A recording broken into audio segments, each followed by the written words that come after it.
The transatlantic slave trade, one of the darkest chapters in human history, began in the late 15th century and lasted until the 19th century.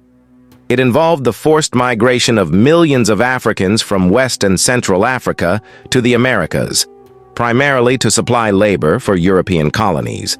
The origins of this brutal trade can be traced back to the expansion of European powers and their establishment of colonies in the Americas. Ghana's President Nana Akufo-Addo has recently emphasized the need for African leaders to unite in demanding reparations for transatlantic slavery and the damages caused during the colonial era. No amount of money can restore the damage caused by the transatlantic slave trade and its consequences, which will span many centuries. But surely, this is a matter that the world must confront and can no longer. There has been a growing acknowledgement among some Western leaders of the wrongs committed during the colonial era in Africa, leading to the return of stolen African treasures and artifacts by museums. However, the concept of financial reparations for the slave trade remains ambiguous. President Akufo-Addo has been a prominent advocate for reparations and used his speech at the UN General Assembly to call for greater recognition of the impact of colonial exploitation. He acknowledged that no amount of money could fully restore the damage caused by the transatlantic slave trade, but stressed that it is an issue the world can no longer ignore.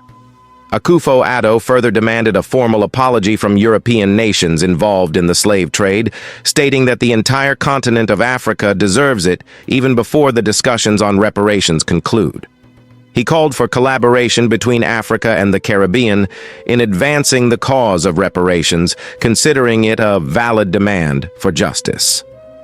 The president of the Comoros and African Union chairperson, Azali Assoumani, described slavery and colonialism as Africa's dark phase, highlighting that their impact continues to wreak havoc on African populations.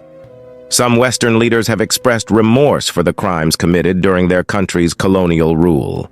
Germany's President Frank-Walter Steinmeier recently expressed shame over his country's actions in Tanzania. My dear family, I mourn with you for Chief Sangia and for all the others who were executed. While the owner of British newspaper The Guardian issued an apology for the role of its founders in transatlantic slavery and announced a decade-long program of restorative justice.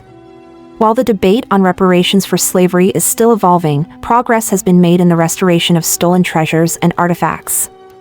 Nigeria, for example, is actively working to bring back thousands of metal plaques, sculptures, and objects that were looted from the ancient kingdom of Benin and dispersed across museums and private collections in the US and Europe.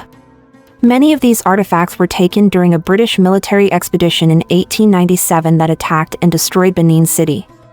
Benin, Nigeria's neighbor, celebrated the return of its artworks and treasures from France with an exhibition last year, following 2 years of negotiations.